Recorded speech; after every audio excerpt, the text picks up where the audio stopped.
She banged on the door like she had the right. 3 years of silence, 3 years of peace, and suddenly, her. Her voice cracked through the wooden frame. "Please, open up, Daniel. I need to talk." I didn't move. I just watched her shadow through the peephole, trembling, desperate. Funny. That same voice once screamed at me, called me a monster. Now it begged. That's the thing about truth. It doesn't die. It just waits for the right moment to return. 3 years earlier. The night her sister, Lena, showed up crying at our doorstep, I thought someone had died. She fell into my wife's arms, sobbing, shaking, whispering something I couldn't catch. Then they both looked at me, like I was the one buried in the coffin. My wife, Anna, stepped forward. Her hand shook before it struck me, a slap so sharp it silenced the room. "You got her pregnant," she spat. No hesitation, no question, just a verdict. I laughed, out of disbelief, not humor. But the sound only made things worse. Within an hour, her brothers were there, 2 of them. They broke my nose, my ribs, and my reputation. By morning, the police had a report. By evening, I had nothing. Lena's tears sealed my fate. They said she had proof, messages, a positive test, even a doctor's note, all fabricated. I didn't know that then, but I knew enough to realize I was finished. So I vanished. One-way ticket, no goodbye, no closure, just a clean sever. The years that followed. Silence became my closest companion. I rebuilt quietly. New name, new city, new life. Every scar became part of my armor. I told myself revenge wasn't necessary, that peace was enough. But peace isn't justice. And every time I saw a couple laugh, every time I heard the word trust, I remembered. Then one night, by chance, or maybe fate, I found something. A photo. Lena, pregnant again, but this time with someone else's face beside her. A man I recognized. Anna's older brother. The same man who broke my ribs.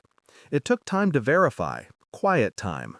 Money to the right people. Data from old phones. Emails hidden deep. Turns out, Lena had been sleeping with him for months before the pregnancy. They'd needed a scapegoat. Someone who wouldn't fight back. And they were right, at least then. I started with silence. A few anonymous messages sent to the family. Not lies, just truth wrapped in uncertainty. Photos, dates, medical records. Then came the lawyer, the one who specialized in corrections of false accusations. Old police reports reopened. New evidence surfaced. Lena's doctor confessed. She'd faked the report under pressure from the family. And just like that, the dominoes began to fall. Anna lost her job when the story reached her firm. Conflict of interest, they called it. Her brothers turned on each other. And Lena's boyfriend, her new one, left when he discovered she'd lied before. But I didn't contact any of them. Not a word. Not a message. I just watched. Quietly. Until today. The knock. I opened the door slowly. Anna stood there. The woman who once looked at me like I was poison now looked like she was drowning. "Daniel," she whispered, voice breaking. "Everything was a lie. Lena confessed. She said, you didn't." "I know," I said, calm. Too calm. She blinked, confused. "You knew?" "Yes." Silence. Only her breath, sharp and uneven. She looked around my small, quiet home.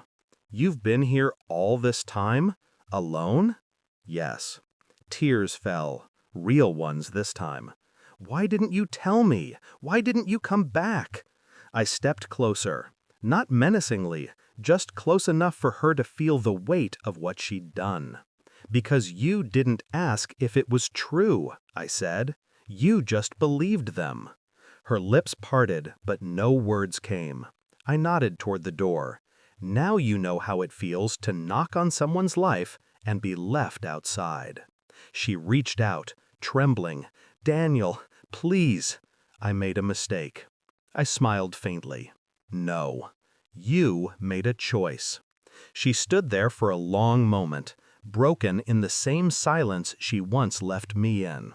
Then she turned and walked away.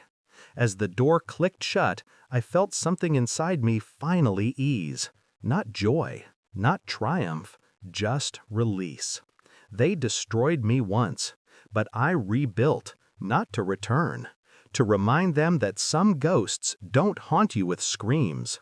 They haunt you with truth.